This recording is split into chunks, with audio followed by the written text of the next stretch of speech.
All right. Hey again, baseball fans. I was waiting to see if Legends was going to do anything. Don't see anything, so I'm going to pop on here for a 19th century game. First, congratulations, the 2023 Philadelphia Phillies taking care of the Atlanta Braves. Go Phils. All right. Let's jump into this one. So both of these teams playing some good baseball this year. Let's start with the 1894 Baltimore Orioles. John McGraw, Huey Jennings, Dan Bruthers, Joe Kelly, Willie Keeler, Wilbert Robinson, Steve Brody, Heine Reitz, and Kid Gleason. Gleason off to a 16-1 start with a 2.80 under on average, a 1.19 whip. For the Providence Grays, it will be Paul Radford, Arthur Irwin, Paul Hines, Jerry Denny, Cliff Carroll, Jack Farrell, Barney Gilligan, and Maya Murray,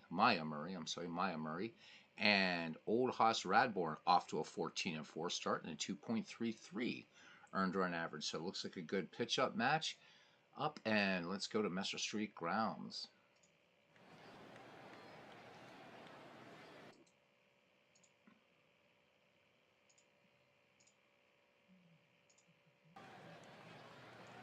All right, and here we are. I know your house is rocking, buddy. I can only imagine. So congrats to those Phils. You guys dispatched of a very tough Atlanta Braves team. All right. So let's get this going in case Legends does want to go on. I haven't seen any indication he's going to, but you never know. All right, and I look to this. So yeah, cuz you got to be happy, man. You got to be happy. All right, so this should be a good one. Both of these pitchers off to a fantastic start. Good pitching matchup. John McGraw will lead it off. Let's have a little fly around here of Messer Street grounds, or what we're calling Messer Street grounds. So McGraw off to a 371 start, 48 runs batted in, including 2 runs batted in. Dwayne Martz joining us also, and Clee Baseball Fan 879. Yep, guys, waited for Legends. I saw he was on, but that's about it. So, don't know why YouTube is acting weird. Hopefully everything's coming through for you all right, guys. All right, so here we go. Nope, nobody did pick the Phils. All right, hey, Aaron, here we go. Here's the pitch. McGraw swings.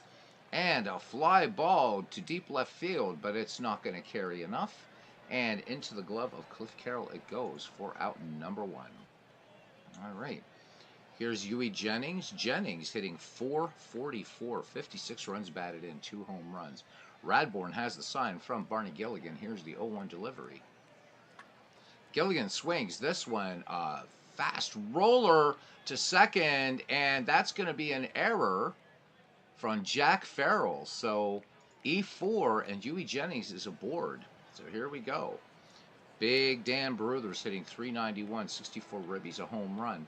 Radbourne checks the speedy Jennings, 1 out, just underway here at Messer Street. And the runner goes, and firing down is Barney Gilligan, but he is not going to get Huey Jennings. Huey Jennings now with 19 steals on the season. Yeah, no rant. Hey, Mike, good to see you. No rant, man. I'm glad. It's just that Braves team. If anything, Ken, you should be happy. Anything, you should be happy. All right.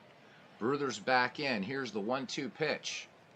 And he swings this one, just a grounder down the first base line, and Murray will take it to the bag himself.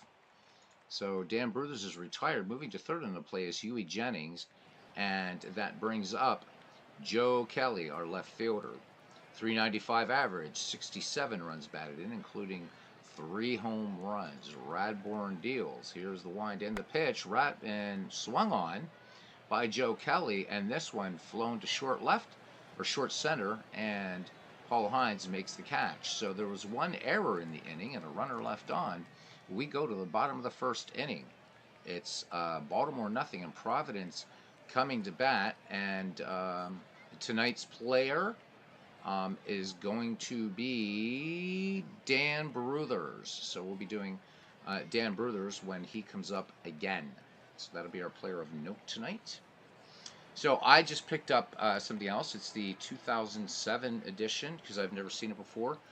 So just ordered it for $5. It's 1,875 pages. The ESPN Baseball Encyclopedia. So really interesting to see what that has to offer over things like Total Baseball and the Neft Encyclopedias, the Neft and Cohen Encyclopedias. Oh, to clear up something really quickly before we continue the game. The book that I'm using, guys, is to tell these player stories. It's called the Biographical Encyclopedia of Baseball. So a couple people were putting up there thinking it was the Sports Encyclopedia of Baseball by David Neft and Cohen and Neft. No, completely different book, which I have. That the 2004 edition is available on eBay. I have the 2006 edition. So the Neft ones are really, really nice because they break everything down kind of by eras, and then you get the complete rosters for each team. So a great way if you're thinking about doing a baseball replay. Are those encyclopedias really, really nice if you don't want to mess around with baseball reference or whatever. Anyhow, nothing wrong with a good baseball book. All right, there's Bernie. All right, so here we go now. Leading it off here for the Providence Grays will be Paul Radford. Radford playing right field today. Radford hitting a healthy 280, although in the 19th century side of things, not very good, but still 37 runs batted in. Kid Gleason ready to deal. Here is the 1-2 pitch to Paul Radford. And Radford swings. This one a grounder to first.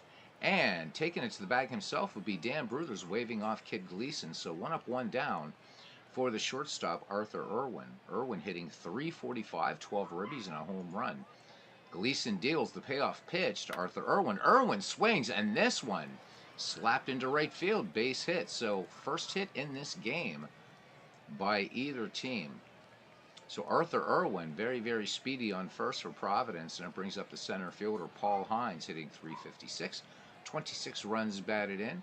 Just want to remind you, guys, that Friday, October 20th, starting in the evening, whether there's a game on another channel or not, we are going to start the draft for the McGreevy League.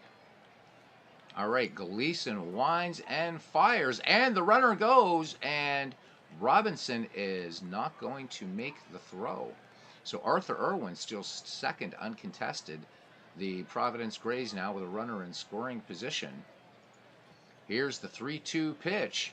Paul Hines swings, and this one sinking liner to right. This will get down for a base hit. And they are going to hold Arthur Irwin at third. So runners at the corners for Providence. 1 down for Jerry Denny. Denny hitting .366, 37 runs batted, including 2 home runs. Speed on the base paths, ducks on the pond for the Providence Grays of 1884. Gleason from the stretch, and the pitch. And the runner goes. Wilbert Robinson comes up gunning, but not in time. Paul Hines has his 29th theft of the season. And just as we saw in Action PC Baseball, these Providence Grays, a very, very, very aggressive running game.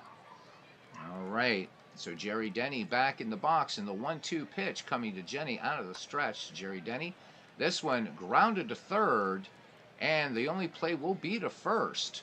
McGraw up and firing.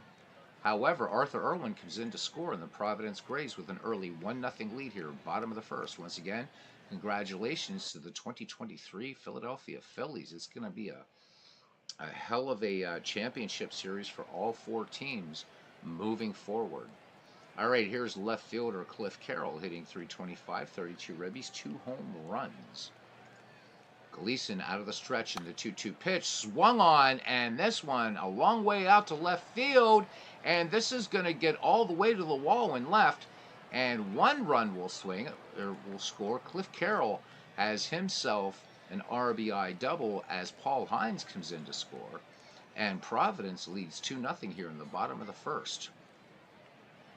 Providence definitely in the race in the 1894 Baltimore Orioles in the Castro Radbourne League division, whatever you want to call it, in first place.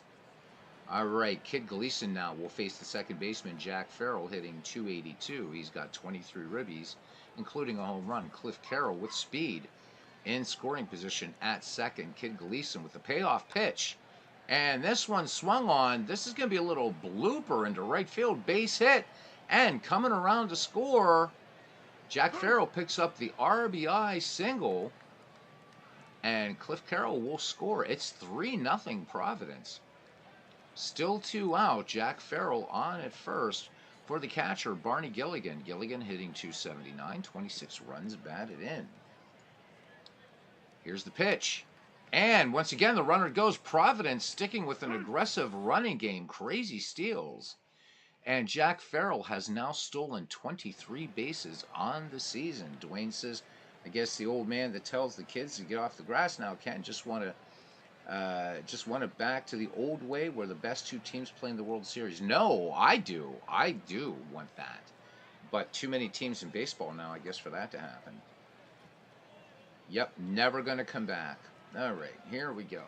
Trying to move this game along in case legends might be lurking out there, although I doubt it since there's only 5 of you watching. I didn't see anything from him that he was going to do a broadcast. So, all right. So Gilligan steps back in the box. Here's the 2-2 pitch, and the catcher swings. This is going to be a sinking little base hit into right field. Barney Gilligan picking up the RBI, possibly the tag at home.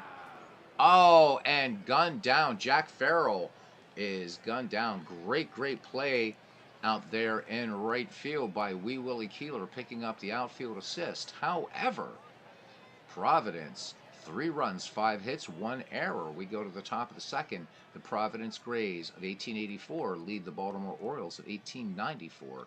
3-0. It'll be Wee Willie Keeler, Wilbert Robinson, and Steve Brody do up for Foxy Ned Hanlon's Baltimore Orioles. Old Haas ready to deal now. Here is the 1-0 delivery to Keeler. Keeler swings, and this one just a number back to the mound. And a good play there by Radbourn and plenty of time for the 1-3 putout as he fires onto Maya Murray. So we haven't seen Maya Murray too much on these with these Baltimore Orioles. So getting the start today by Ned Hanlon. All right, next up now is Wilbert Robinson hitting .387, 35 ribbies, a home run. Radbourn into his motion, the 2-1 delivery, and Wilbert Robinson swings, and this one a grounder to first. Going to be a close play first, and it's going to be a throwing error. This one is going to be a throwing error on Jack Farrell. So score that one E4. Wilbert Robinson is aboard for the center fielder, Steve Brody, hitting .352 with 49 ribbies, and he has taken it out of the park twice. Radbourn checks Robinson at first. The 0-1 delivery. Steve Brody swings, grounder to third. Will they turn 2? They will not. So it will stop at 5-4. The hard slide upending Jack Farrell. So Steve Brody on the fielder's choice, 2 away for Heine Reitz. Reitz hitting .352, 42 ribbies, a home run. Radbourn brings it, the 2-1 pitch, and Reitz sends this to second base, and they get him by a half a step. Side retired, 1 error by the Grays, but it doesn't come back to bite them. Baltimore leaves 1, does not score. We go to the bottom of the second inning, and it's the Providence Grays 3, the Baltimore Orioles nothing. Every time I see BLN, my brain says Brooklyn. All right, we're just going to keep this going, guys. I'm not ignoring you, but just as in case Legends wants to come on. So, all right, Maya Murray hitting just .184, and I was talking about him being with Baltimore. It's actually with the Grays, so haven't seen him before. This would be Murray, Radbourn, and Radford. Kid Gleason into the 2-0. Here's the windup and the pitch to Maya Murray. Murray swings. Hard ground ball to short in plenty of time. However, for Jennings to make the play. 6-3 if you're scoring at home. All right, here's Old Haas hitting a healthy .375. 5 ribbies for Old Haas. Gleason with the 0-1 delivery. Radbourn swings. This one just a grounder to third base. Long throw across the diamond by Little Napoleon. And that will retire Old Haas Radbourn. We're back at the top of the order now for Providence and Paul Radford. Nothing for 1 in the game. Here's the 3-0 delivery. And fastball. This one missing low and inside. So Radford aboard, 2 down for Arthur Irwin. Paul Hines waits on deck. So again, our player of note tonight will be Dan Bruthers when we get to the, should he make it up, so in the next inning. If not, next time around. Here's the pitch. And the runner goes, the throw down. And Paul Radford picks up a steal. So that's 21. In 23 attempts, Paul Radford has stolen 21 bases. All right, Arthur Irwin in the box now with 2 down, runner in scoring position. Here's the 1-0. And Irwin, clubs this one. Long drive to left field, but in the glove of Joe Kelly. So just a big loud out. The Providence Grays get a run, leave one in scoring position. No change as we head to the top of the third. It's 3-0 in favor of Providence. Well, so you got to be talking back to the original. You really can't count the original 16, cousin, right? So, I have won the World Series, yeah.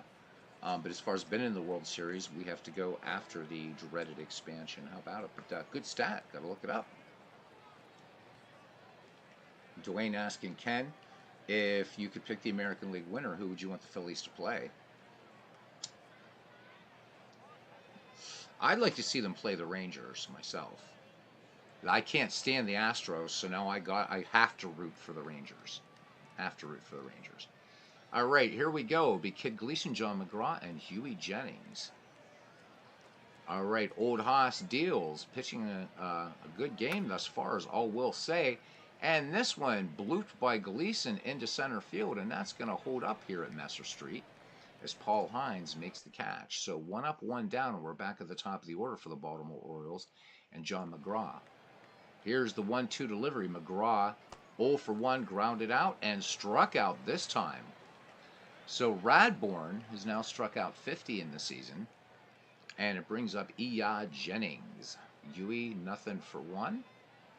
Here's the pitch by Radbourn, the 1-0. Jennings, and this one just grounded to first, and Jennings is retired. 3 unassisted, no runs, hits, or errors. No one left on base. We go to the bottom of the third inning. It's still Providence 3 and Baltimore 0. Paul Hines, Jerry Denny, and Cliff Carroll due up for the Providence Grays. Paul Hines 1 for 1 in the game. Kid Gleason with the 0-2 delivery. Hines swings, and this one laced to right, base hit. So Paul Hines, a perfect 2 for 2 today. And we'll see once again if Providence goes with the aggressive running game they seem to be known for. So Ken also wanting to see the Phillies play the Texas Rangers. All right, here's Jerry Denny. He is 0 for 1 with a run batted in. Radford leads aggressively off first. Here's the pitch. And there goes the runner, and this time they're actually going to gun down a Providence Gray. Paul Hines out. So Wilbert Robinson has thrown out 40 of 100 base stealers. All right, 1 out, base is empty. Jerry Denny back in the box, and here's the 1-0 delivery to Denny. Grounded out his last time up, and this one, a seeing eye single right up through the middle. So Jerry Denny now with an 11-game hitting streak. And here comes Cliff Carroll. He is 1 for 1 with a run batted in. These Providence Grays are a tough team. Here's the pitch. The runner goes. Wilbert Robinson guns down to second. Not in time. Jerry Denny with 20 stolen bases. I love this Providence team. I love their aggressiveness on the base paths. And once again, proof, guys, that out-of-the-park baseball plays great 19th century and dead ball right off the rip. All right, which is why I wanted to do the next McGreevy in this game. But, yeah, as a few others said, Action PC probably the better choice because more people have it. So, makes sense. All right, here's Cliff Carroll. That's why I have this one. I can keep doing this one here, too. All right, anyhow, Cliff Carroll, he is 1 for 1 with a run batted in. 1 down, Jerry Denny in scoring position for the Providence Grays. Kid Gleason peers over his right shoulder, has a look at the very rapid Jerry Denny. Now in, has the sign from Wilbert Robinson. Here's the 0-1 delivery. And here's the throw to third. Going to third and making the steal was Jerry Denny. 21st stolen base. So the Providence Grays looking to manufacture potential run number 4. So that's just 90 feet away and one down. Cliff Carroll, let's look at his hitting tendencies. So he's going to go mostly to second. So a chance that Jerry Denny could score in this. Kid Gleason out of the stretch and the 0-2 delivery. And last time Carroll had an RBI double. This one, fly ball into medium center, and they will hold Jerry Denny at third. So 2 down now. And if they want to bring that run in, Jack Farrell needs a safety, an error, a pass ball, something like that. All right, here's the 2-2 pitch. RBI single his last time up. This one grounded back to the mound. Kid Gleason fires onto first, and that's it. No runs, 2 hits, no errors. A runner left. And the Providence Grays still lead this one 3-0 as we head to the top of the 4th. And now we pause to do our player of note for tonight. As I grab this, one of the many hernia-inducing books. Seeing a lot of guys picking up the Bill James Historical Baseball Abstract. I can only say if you can get the hardcover one called the New Bill James Baseball Historical Abstract. The first one's good, the second one's better, and you can get them on the cheap. So again, that's the one where there's somebody being tagged out at home, or there's a play at home, nice old photograph, and it's expanded. But the first edition's good if that's the only one you could find. But you are gonna fall in love with that book. All right, let's go to Big Dan Bruthers. This again coming from the Biographical Encyclopedia of Baseball, published by Sports Illustrated. And don't know if they stayed in the publishing business for long, but this is quite a nice looking book. And you guys have heard doing this. Okay, so here we go. All right, settle in, grab a beverage, guys. It's Dan Bruthers after all. All right, Dennis Joseph Bruthers.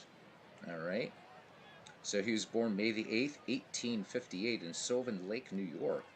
Died on August 2nd, 1932 in East Orange, New Jersey. Made his debut June 23rd in 1879 with Troy of the National League. He was a lefty, both as a batter and as with a throwing arm, and a big dude he was.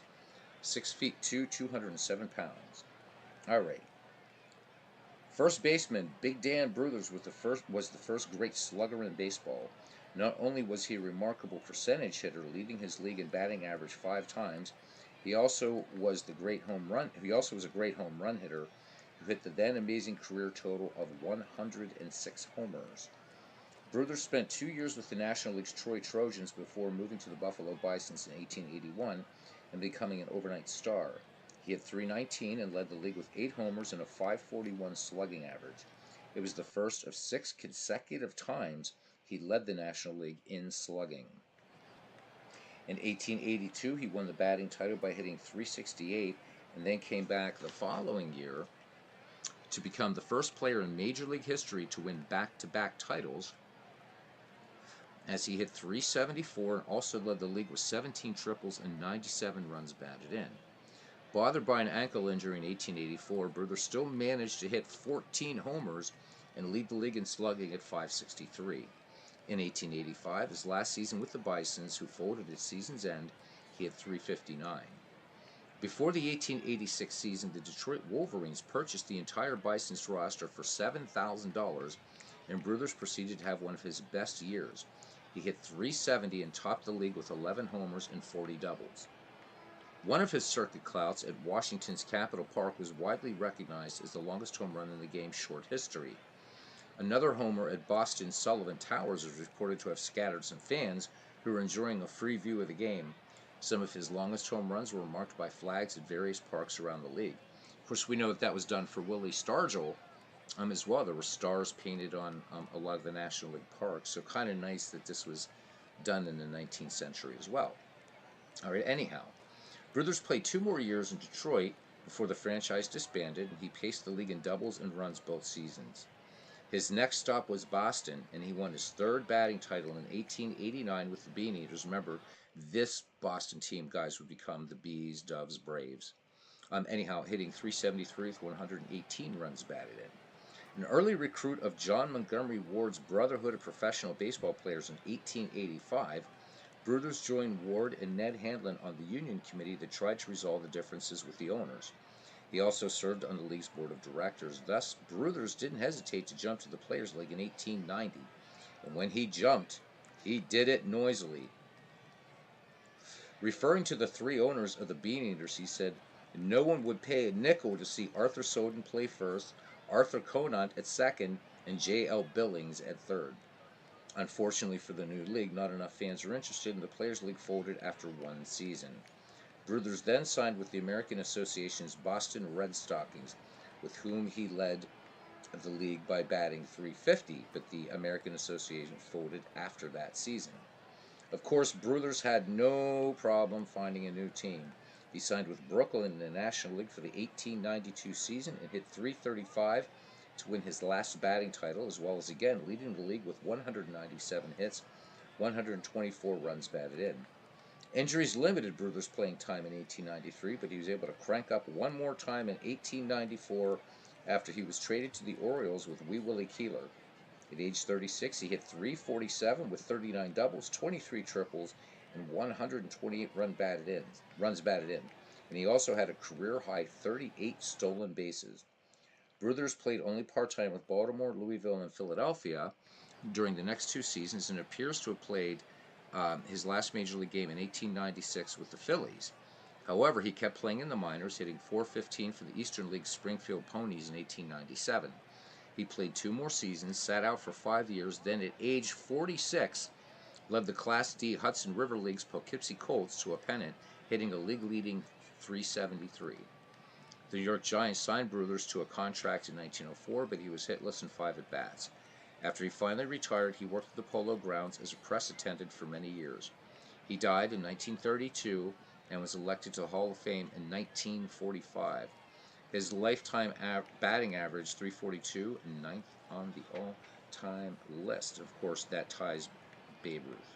So there you go, guys. The great Dan Bruthers. So played 1,673 games, scored 1,523 runs, 2,296 hits, 106 home runs, 1,296 runs batted in, an on-base percentage career of .423. Lifetime slugging average of .519, and a lifetime batting average, again, tied with Babe Ruth at .342. And that, my dear friends, is the story of Big Dan Bruthers, one of the greatest baseball players, I would say, not only of the 19th century, but all time. So there you go. As usual, hope you enjoy that, and I want to thank the editors of Total Baseball for such an amazing book. All right, so let's go to it now as our player of note steps to the plate. Bruthers thus far in this game is 0 for 1. Old Haas deals. Here's the 1-1. And Bruthers swings this one. Oh, what a great play over there by first. How about that? Maya Murray with a big play, able to fire on to Old Haas Radbourn for out number 1. So a polite doff of the cap to Maya Murray. And that will bring up Joe Kelly, who we've featured on this channel. And what a great story he was. All right, Radbourn deals. Here's the 2-2 pitch to Kelly. Kelly swings, and this one a slow roller past the mound, and the no-hitter is broken up as Joe Kelly picks up an infield single. All right. So Kelly aboard, and that is, as I said, the first hit for the Baltimore Orioles here, and that's in the top of the 4th. Wee Willie Keeler says, "Thank you, Dwayne." He says, "Great job." And yeah, thank you, Cousin Ken. I love featuring these players. We will do this a lot in the McGreevy League, too, by the way.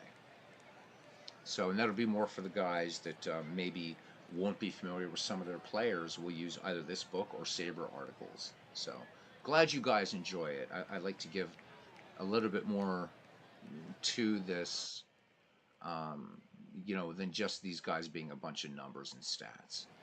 All right, Keeler batting now with a runner on and 1 down. So Old Haas looking to turn 2 here. Here's the pitch. And off to the races is Joe Kelly, and a great throw by Barney Gilligan. So Joe Kelly is erased, and Wee Willie Keeler batting with the bases empty and 2 down. The 0-2 pitch to Wee Willie. And this one, liner to short and a diving catch out there by Arthur Irwin. So little slight pulled muscle, but the trainer says he's going to stay in the game. No runs, 1 hit, no errors, nobody left on. We go to the bottom of the 4th.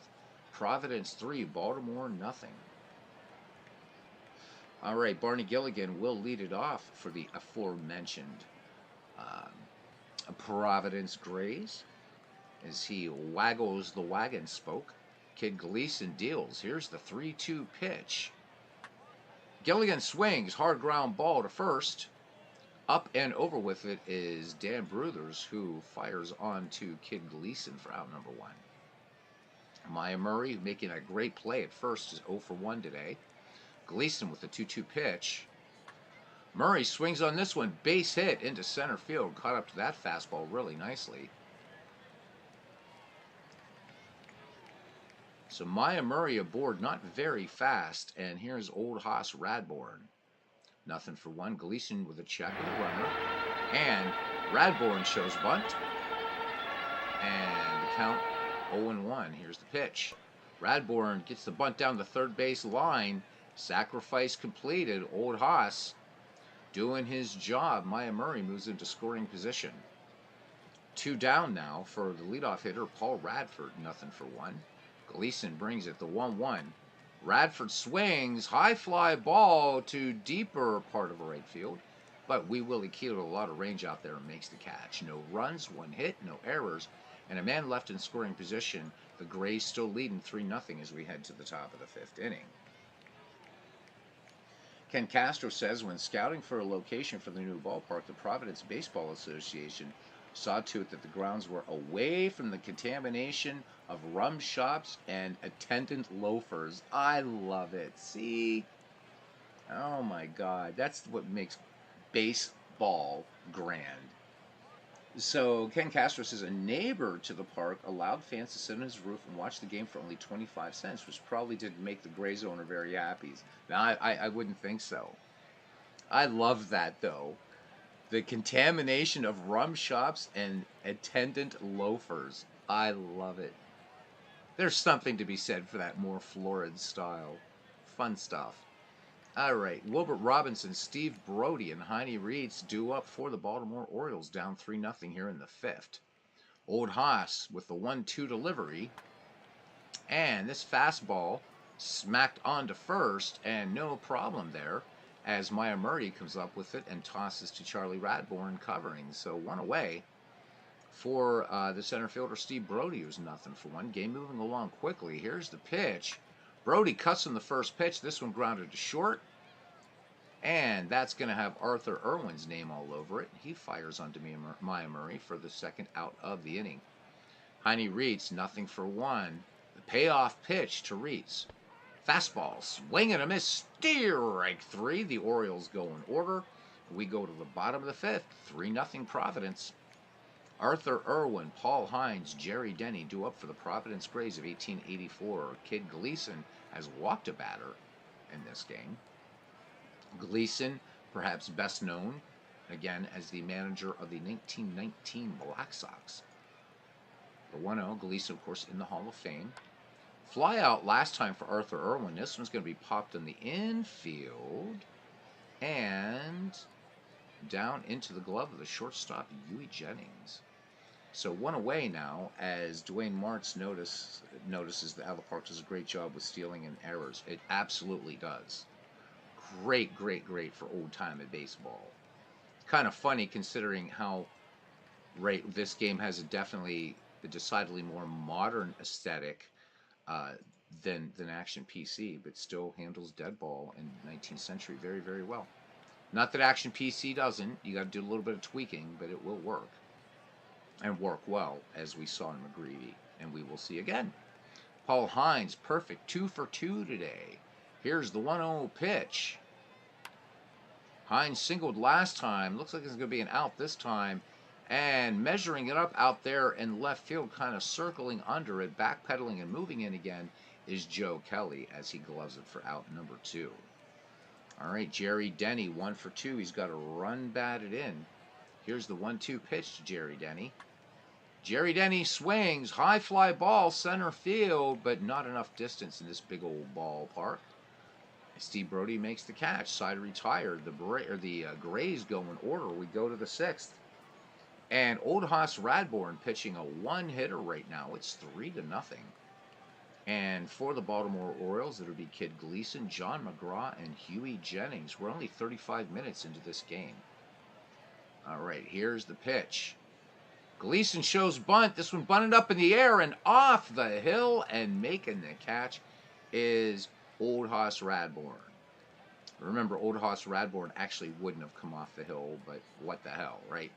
Back at the top of the order now for Little Napoleon, John McGraw, 0 for 2. Here's the payoff pitch. And McGraw swings on this one.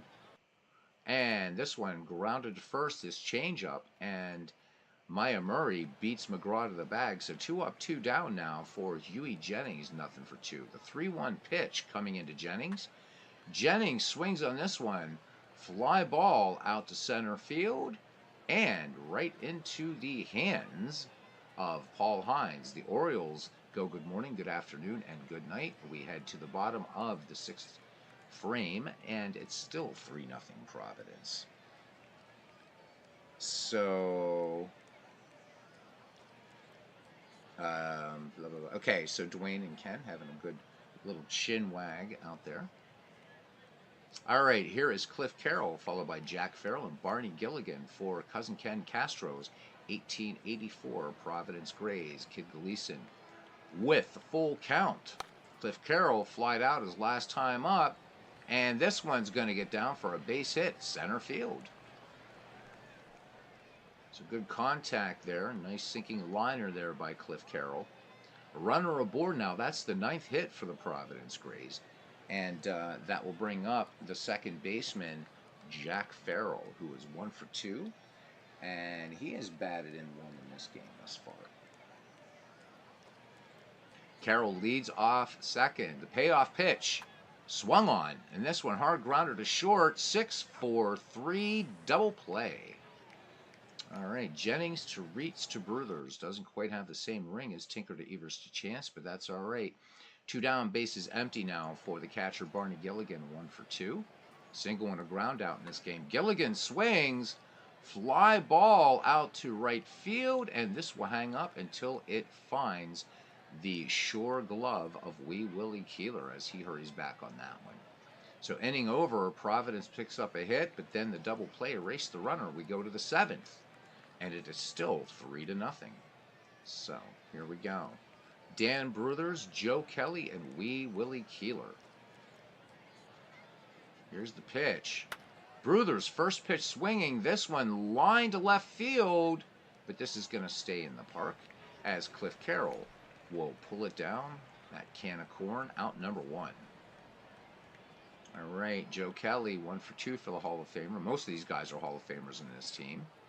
Kelly swinging on the 2-2 pitch. This one popped in foul territory, first base side, and making the catch is Maya Murray. So good morning, good afternoon, and here's Wee Willie Keeler, 0 for 2, uncharacteristic for him. The 0-1 to Keeler. Keeler swings, and this one grounded deep to second, and this one booted out there by Jack Farrell. So it won't be a good night. Score that one E4, third error charged to the 1884 Providence Grays. And the speedy Keeler aboard, and here comes Wilbert Robinson. Robinson, 0 for 2 today, hitting .381 as of this at bat. Here's the pitch, the 1-0. And this one a wild pitch, and Gilligan going back there to the backstop, and he's got it, but Wee Willie Keeler now in scoring position. So the Baltimore Orioles looking for their first run here in the top of the 7th, down 3-0. Radbourn deals. Here's the 1-1 pitch. Swung on, and this one scorched into center field. Base hit, and they are going to hold Wee Willie Keeler at third base. So Baltimore, Ned Hanlon here, the manager, playing a little bit more conservatively. All right, runners at the corners for Baltimore. 2 away for Steve Brody, who is nothing for 2. Radbourn from the stretch in the 1-1. Brody swings, and this one, hard shot to short, but plenty of time for Arthur Irwin as he takes it to the bag himself. So the Orioles strand 2, and we head to the bottom of the 7th inning, and it's still Providence 3, and the Baltimore Orioles nothing. The Orioles 2 hits in this game to Providence's 9.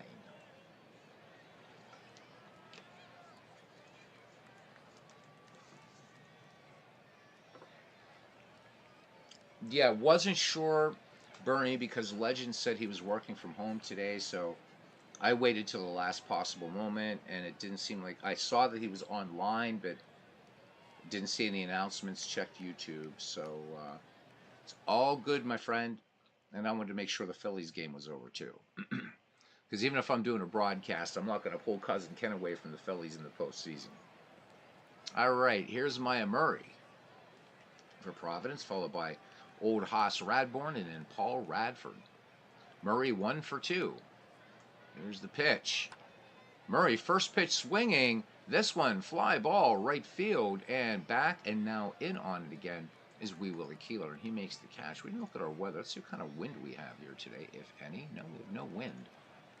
All right, so sunshiny day here, though, at Messer Street Grounds in Providence, Rhode Island. As Old Haas comes in now. Old Haas pitching a 2-hitter. He's 0 for 1 at the plate. The 1-2 pitch. Radbourn, swing and a miss on the curveball. So Gleason picks up his first strikeout of the game. Back at the top of the order now, the right fielder, Paul Radford. Radford, nothing for 2. Gleason winds and deals the 1-0. Radford swings. This one, grounder to third base. And nice play there by John McGraw, the long throw across the diamond. So the Grays go in order. We go to the 8th. Still 3-0. The Baltimore Orioles will send up Heine Reitz, Kid Gleason, and John McGraw. Reitz nothing for 2. The payoff pitch. And this one, just a rapid grounder to third base. And that's why they call it the hot corner. Nice play there by Jerry Denny. That one had a little bit of pepper on it there. Let's look at it again. There you go.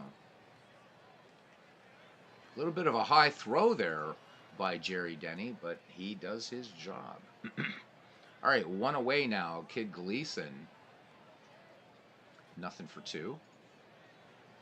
Here's the wind and the pitch. Gleason flied out his last time up. This one, a soft fly ball out to right field, almost polite. A teetotaler's fly out, you might call it.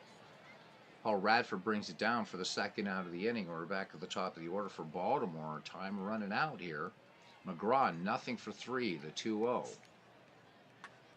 McGraw swings, and this one lined up the middle, base hit. So that will be the 3rd hit for the Baltimore Orioles. Runner aboard, 2 down, and McGraw has serious speed.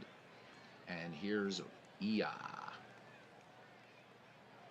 So Jennings, nothing for 3. Would be surprised to see McGraw going, but he's not. Jennings swings, sinking liner to center field. This will get down for a base hit. And going to third, McGraw with a head-first slide, and he is safe. So runners at the corners, Baltimore threatening now. Brings up big Dan Bruthers.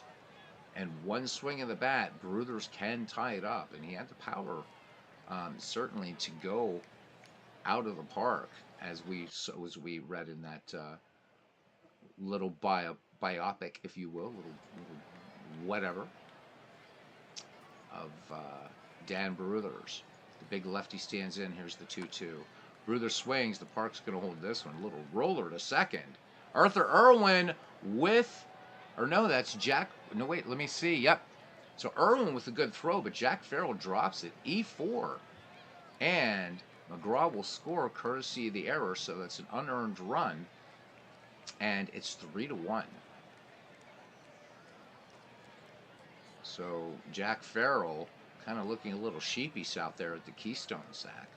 Jennings at second, Dan Bruthers at first. And it brings up Joe Kelly now. 1 for 3. Here's the 1-2 pitch. Joe Kelly swings, and this one gapped into right center. This is going to go all the way to the wall. Joe Kelly, let's see. Joe Kelly has just tied this game up. 2 RBI double. How about it in the top of the 8th? So let's have another look at that one.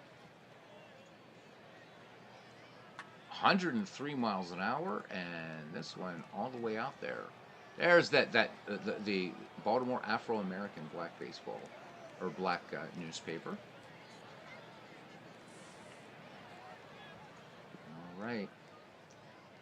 So 3-3 here in the top of the 8th. 2 down. Joe Kelly in scoring position.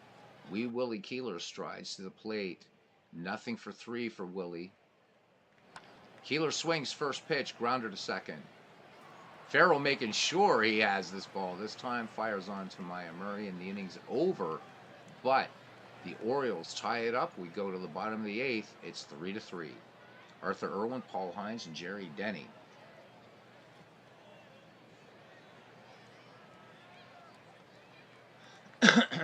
Bernie says some teams are just unlucky. The 1990s Braves and the Dodgers for the past 7 years, they don't call it a game of inches for nothing. All right. You're absolutely right about that. Nice to see no New York, no LA in the postseason again, man. I'm loving it. All right. I have to root for the Phillies now all the way through. All the way through. So Phil's going to do it up.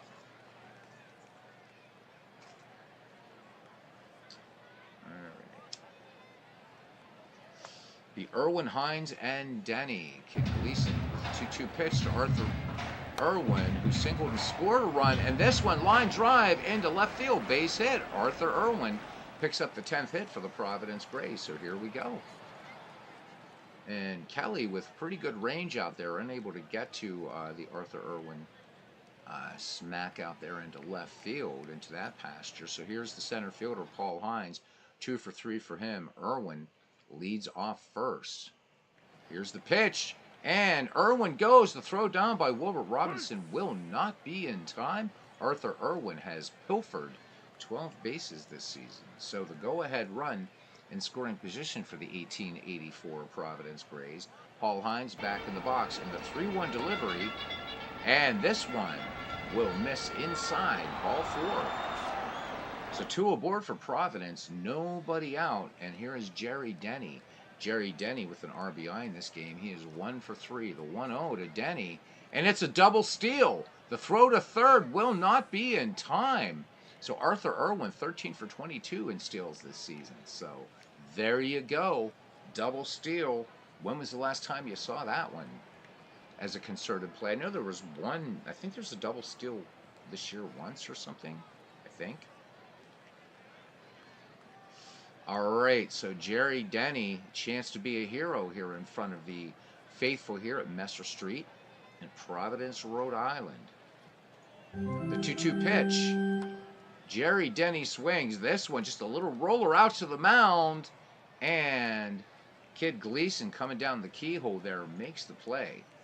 So 1 away now for Cliff Carroll. And he's had a good day at the plate, baseball fans. He's 2 for 3 with a run batted in.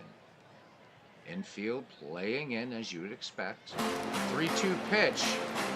Cliff Carroll swings. This one grounded to second. They throw home and they got him. Oh. All right, so good play there, good heads-up play. Have a quick look at that one.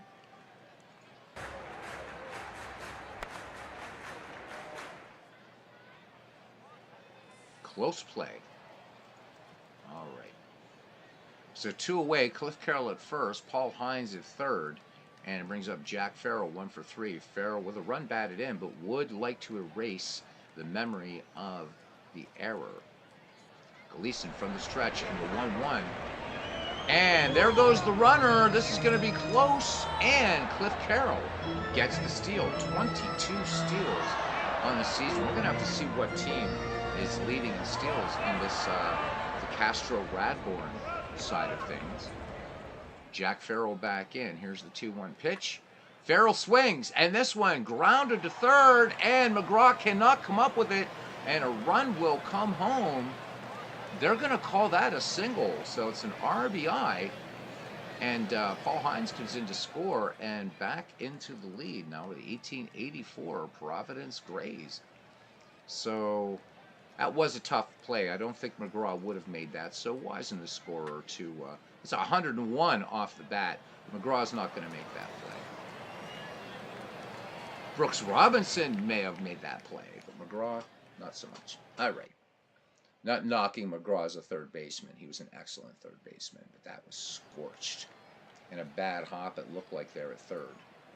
All right. Anyhow, here we go. Barney Gilligan in there now. We'd like to get some insurance here. When we go to the Baltimore ninth, we will see the heart of the order, number 2, 3, and 4, Huey Jennings, Dan Bruthers, and Joe Kelly. Gleason working out of the stretch, and the 1-0. Barney Gilligan swings. This one blooped out into shallow center, and Huey Jennings will go out onto the grass and makes the catch. However, the Grays come up with a run, and we go to the top of the ninth inning. Providence 4, Baltimore 3. And, oh, I'm sorry, I misread it, guys. It's Wilbert Robinson, Steve Brody, and Heine Reeds to Robinson 1 for 3. Radbourn looking for the complete game win. The payoff pitch. Wilbert Robinson swings and scorches us out to left field. This one's got distance. This one is back. This one is out of here. And Wilbert Robinson in the top of the ninth ties it up. So the Providence lead short-lived. It is now 4-4.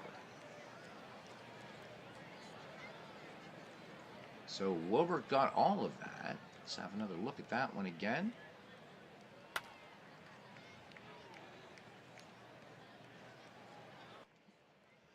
No doubt about it, as Lanny Fratteri, the Pittsburgh Pirates, used to say.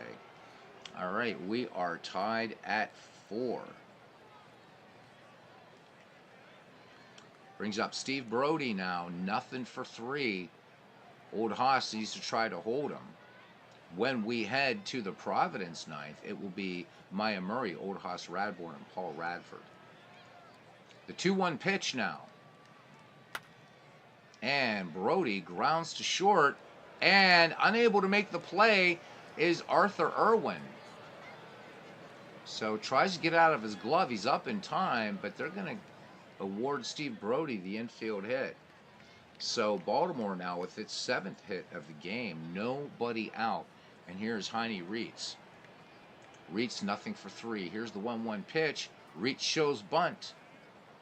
This one bunted foul. The 1-2. Reeds swings on this one. Grounder to second. Can they turn 2? It's just going to be a 4-6 fielder's choice.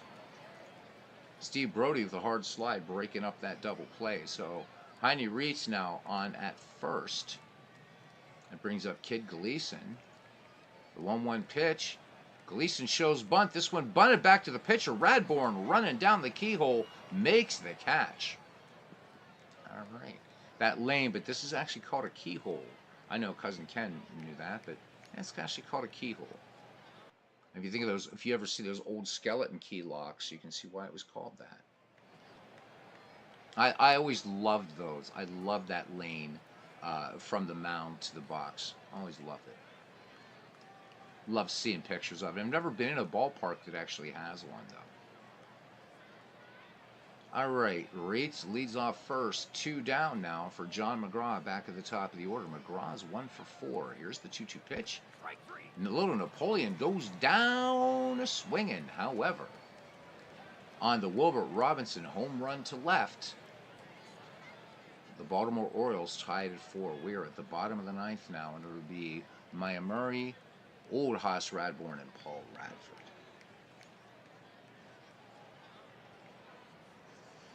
All right, please return all home runs to the nearest concessions. Right, we only have 2 balls, so please, absolutely, right?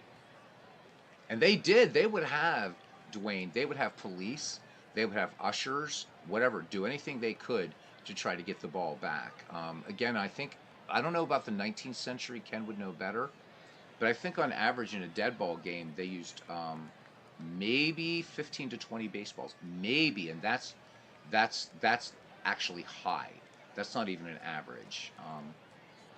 A lot of times, there might be just 4 baseballs in the game. And again, as I've said many, many times, as soon as the ball is introduced into play, the first thing that the pitcher did was he put it down on the hill or in the box and spiked the ball.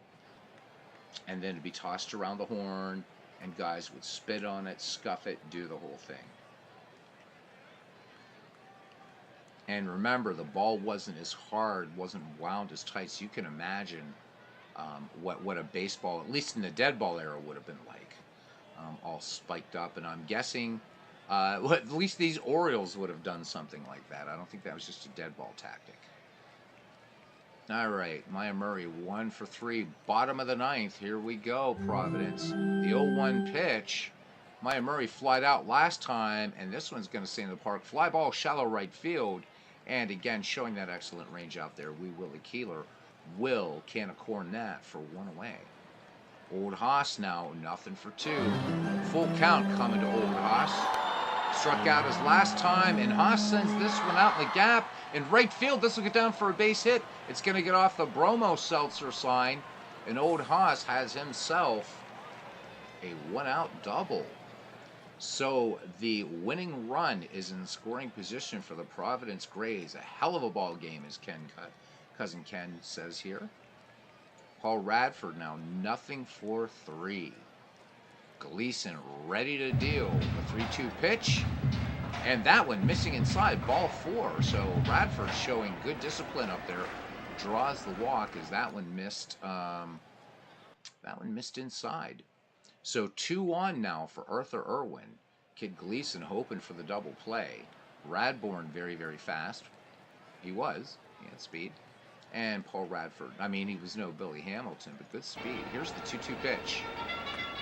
And swung on, high fly ball to deep center field, and making the catch is Brody. Tagging and moving to third on the play is Old Haas Radbourne. So Radford on at first, Radbourne at third, 2 down for Paul Hines. Paul Hines 2 for 3 on the day. The winning run 90 feet away. And we're going to go pitch by pitch on this one.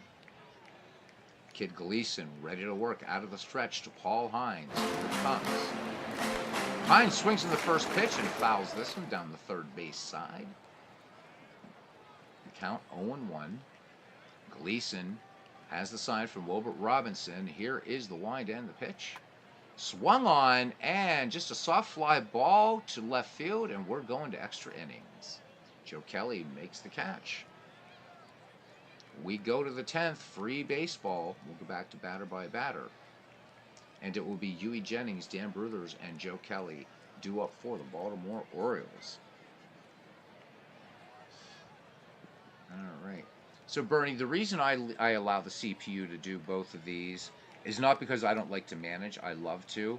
I don't want my interference in these games. So that's my kind of thing for doing that. Because if I'm managing for one team, then I've got to decide, okay, I'm going to be managing, and I really don't want my influence either good or bad. So, yeah, I would have stolen second on that, definitely. I think that would have been a good call to steal second. All right, Jennings 1 for 4. Here's the 1-0 delivery. And Huey swings this one line to right for extra bases. Again, off the Bromo Seltzer sign. Almost hitting the Pepsi sign. Leadoff double for Huey Jennings now, and that's the 8th hit for the Baltimore Orioles. At one time in this game, Old Haas Radbourne had himself a no-hitter, then a 1-hitter, a 2-hitter, then a 3-hitter, and then Baltimore scored 3 in the 8th and 1 in the 9th. So, all right. Dan Bruthers now bats. Huey Jennings with excellent speed in scoring position at second base. Here's the pitch to Dan Bruthers. Bruthers swings. This one a roller down the first base line. And nice play there by Maya Murray. Looked like he had Looked like he might have rushed his throw, but good discipline with Bruthers tearing down the first base line. Jennings moves to third. Radbourn needs to make a big pitch here against Joe Kelly, but Joe Kelly is 2 for 4 with 2 runs batted in. We'll see Jerry Denny, Cliff Carroll, and Jack Farrell when we go to the bottom of the 10th for Providence. Radbourn out of the stretch, and the 3-2 pitch to Joe Kelly. Kelly swings, doubled last time up. This time fly ball to center, tagging at third, but holding will be Huey Jennings. So big out there. Hanlon not sending Jennings. And here's Wee Willie Keeler. Keeler, an uncharacteristic hitless in 4 attempts. Here is the pitch. And Keeler draws the walk. And that's an intentional walk to Keeler to pitch to Wilbert Robinson, who homered his last time up. So he's 2 for 4. All right, Old Hoss, I guess he knows what he's doing here. Gilligan sets the target for him. Here's the 1-2 pitch. And Robinson, hard ground ball to third. And good play over there by Jerry Denny to retire the side. So the Orioles do not cash in. They strand 2. We go to the bottom of the 10th inning. For the Baltimore Orioles, 4 runs, 8 hits, no errors. For the Providence Grays, 4 runs, 12 hits, and 4 errors. All right. So Jerry Denny will lead things off here in the bottom of the 10th for the Grays. He is 1 for 4, including a run batted in. The 1-1 pitch. Jerry Denny sent one to the pitcher last time up. This one fouled on the first base side, and running in and making the catch is Big Dan Bruthers. So 1 away. Cliff Carroll now 2 for 4 with a run batted in. Here's the 1-0. And he swings. This one grounded to third. Nice stop at first, but no dice on that one. Bruthers. This is a close play at second. Cliff Carroll getting the infield hit. Let's look at this one. So Bruthers making a nice play on it, but just too much speed going down the base paths. Close play. All right, so the winning run now on first base for Providence, and it brings up Jack Farrell. 2 for 4, 2 ribbies for him. Here's the delivery. The runner goes. The throw down by Wilbert Robinson will not be in time. Cliff Carroll is now 23 for 37 stolen bases. Winning run in scoring position for the Providence Grays of 1884. Jack Farrell back in the box in the 1-1 pitch.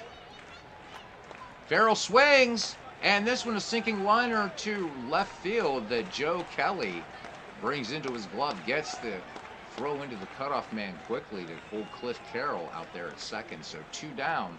Can Barney Gilligan make something happen here? He's 1 for 4. Here's the pitch. And they're going to intentionally walk Barney Gilligan to pitch to Maya Murray, who is 1 for 4. Speed on the base paths, 2 down, 2 on for the Providence Grays. Here's the 1-1 pitch. Murray swings, and liner to center, and a diving catch out there by Steve Brody. That ends the inning. The Grays strand 2. We go to the 11th, and we are knotted at 4. Let's have another look at that play out there in center field.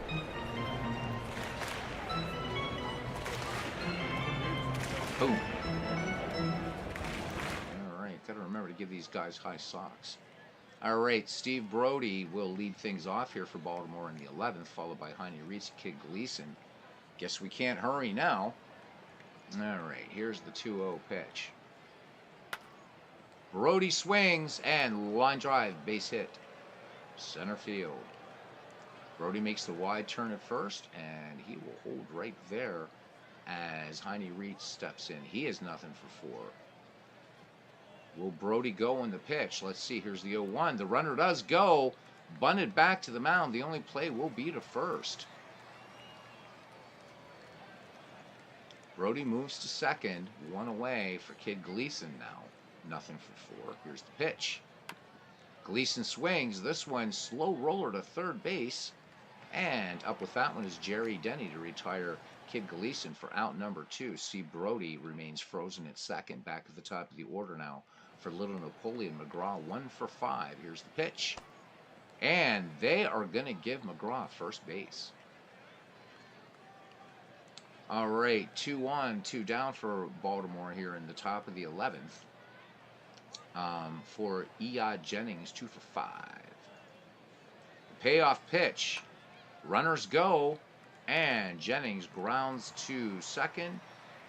And the 4-3 putout ends the inning. No runs, 1 hit, and a walk. 2 left on. Bottom of the 11th, and we are knotted at 4, baseball fans, cranks and cranklets.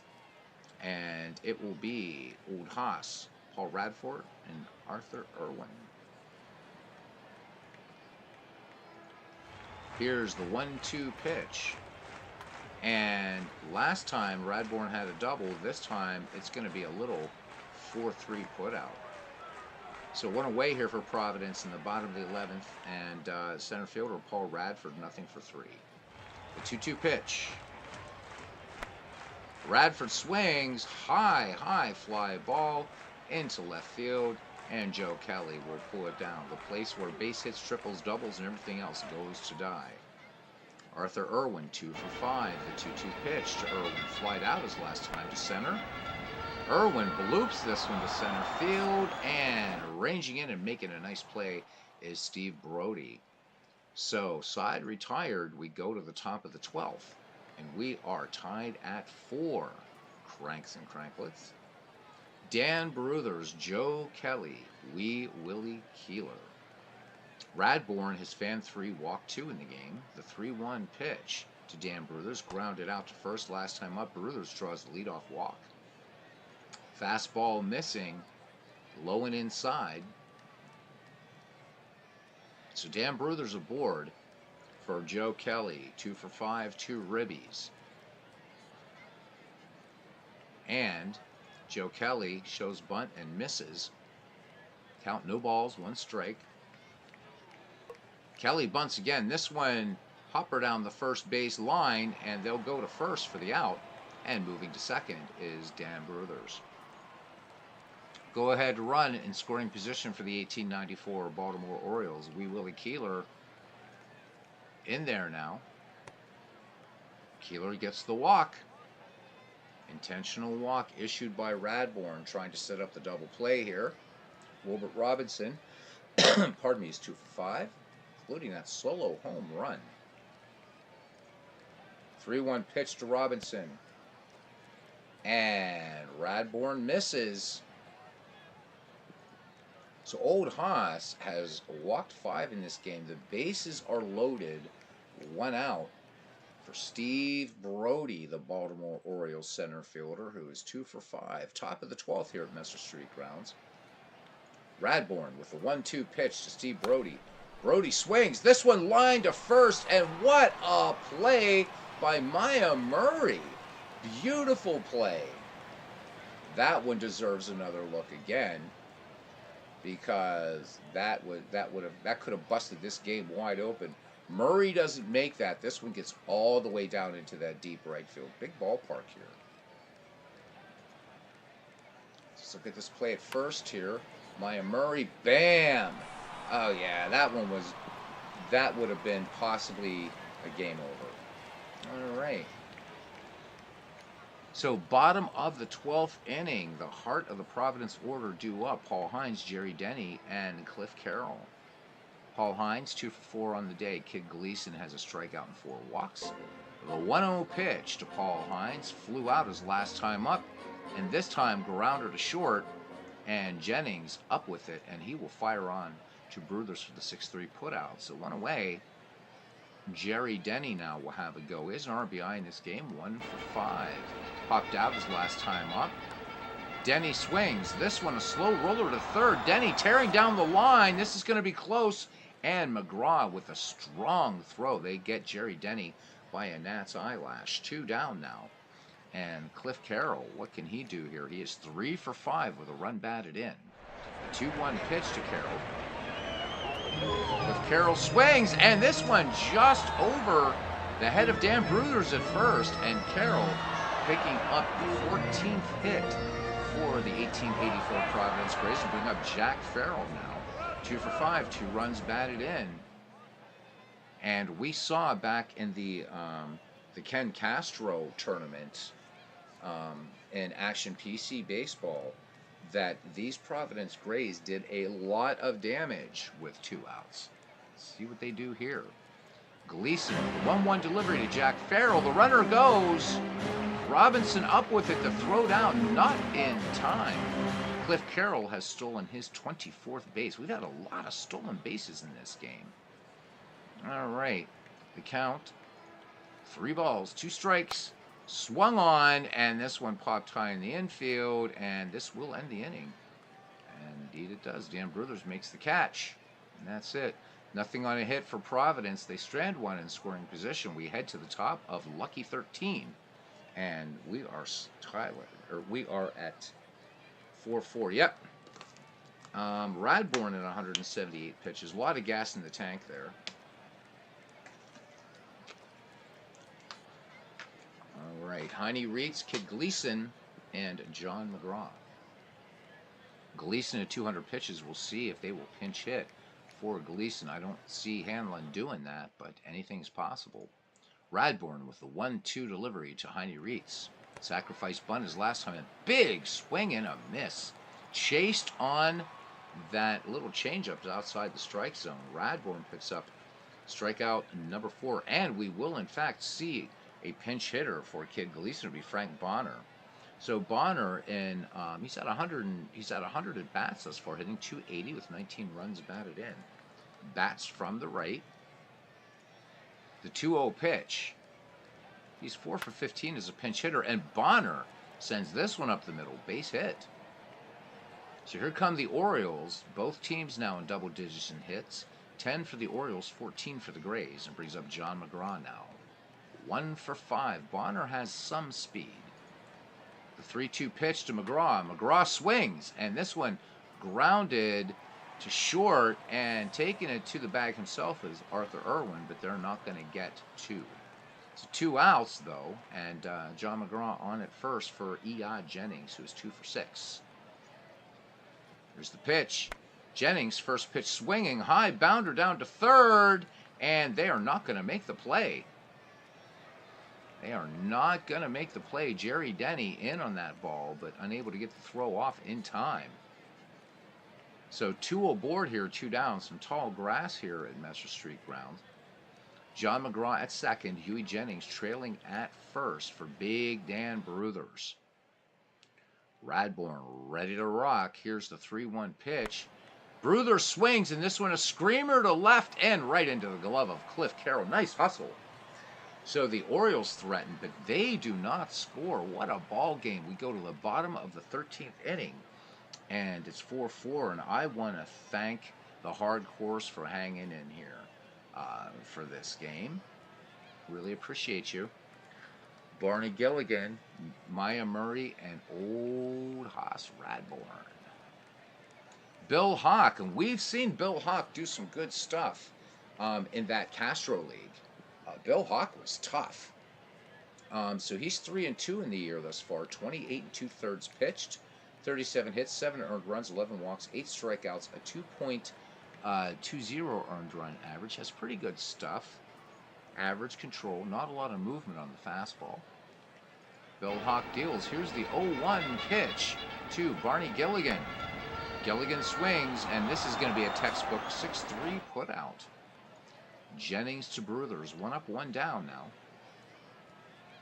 Maya Murray will have a go. Cold bat. He is at 185 as of this bat. 1 for 5. Here's the delivery to Murray, who flied out to center his last time up.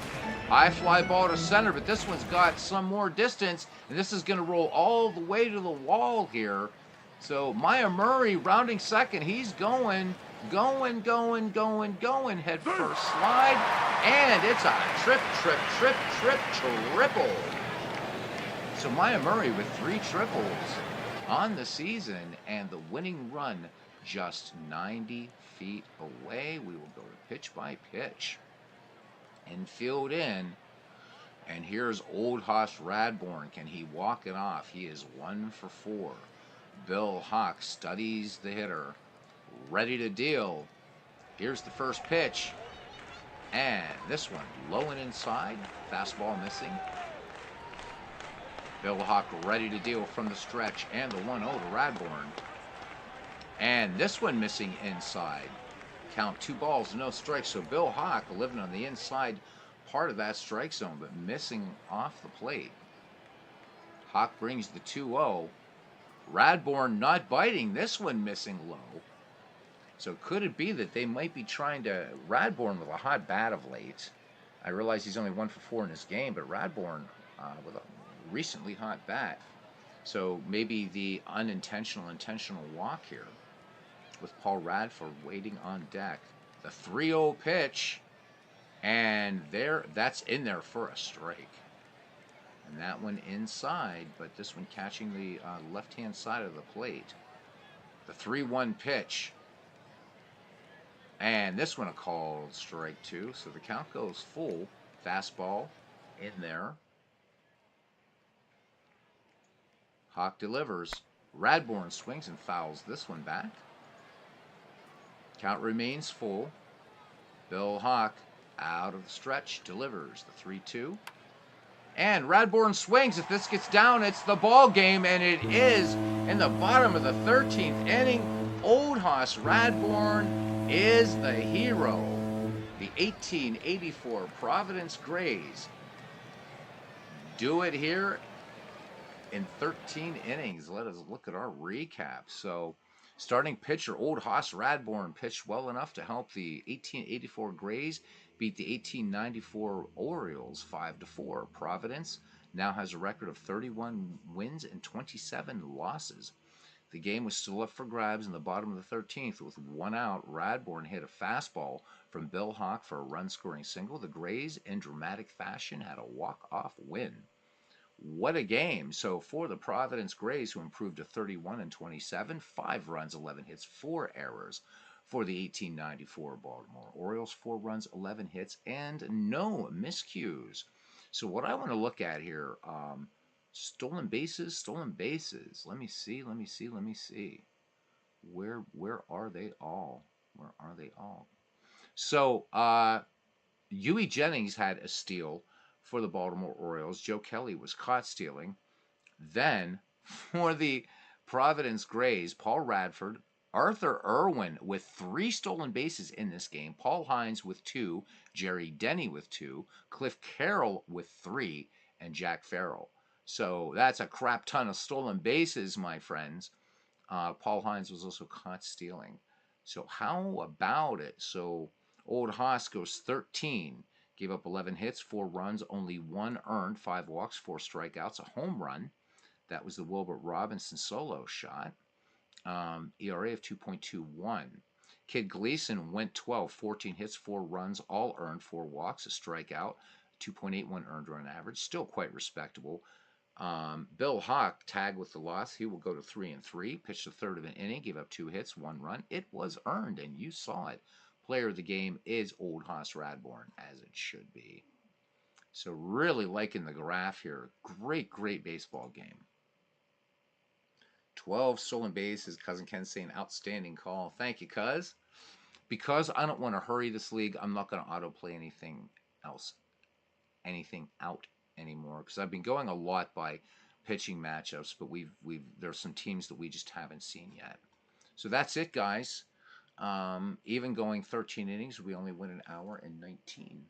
So once again, Cousin Ken, congratulations to the Philadelphia Phillies. I had said that, you beat the Braves. I didn't think it was going to happen, but if you could beat the Braves, I think you guys got this. But Arizona, surprising.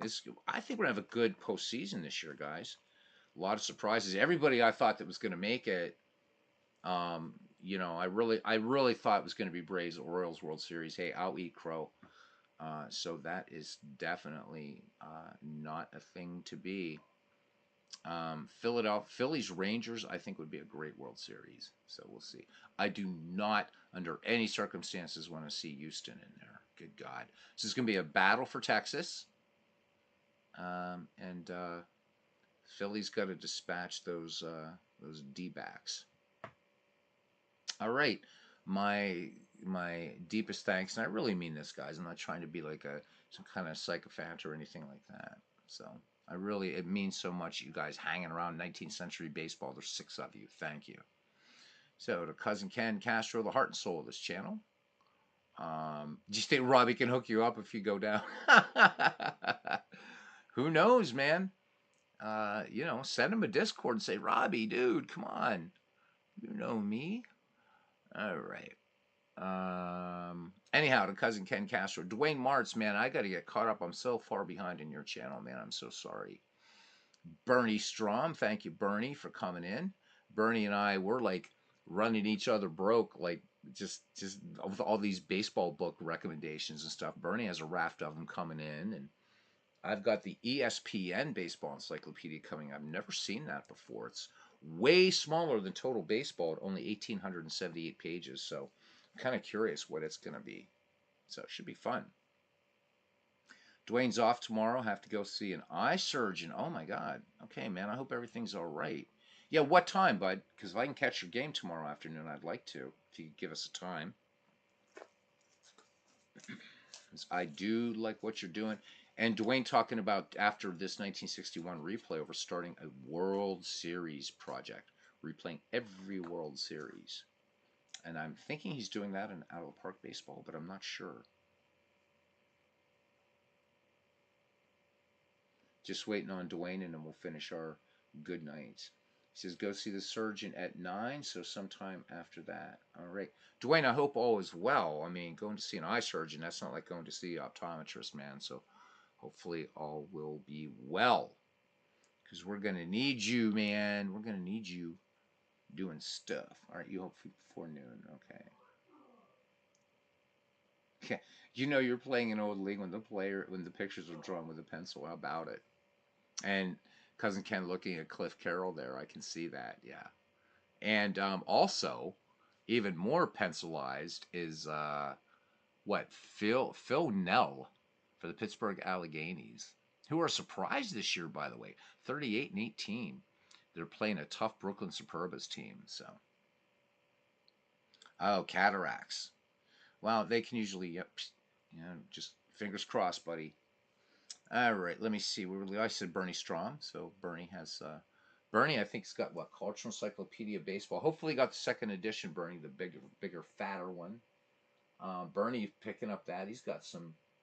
I think Glory of Their Times is on its way to you, Bernie, isn't it? And a couple other things. So, Bernie and I are building our baseball libraries. Although Bernie hasn't had to rebuild his. Mine I had to because everything is back across the pond. But getting a respectable collection again here, I am proud to say. All right. Anyhow, let's go back. Wow. Okay, Aaron Reed, thank you, bud.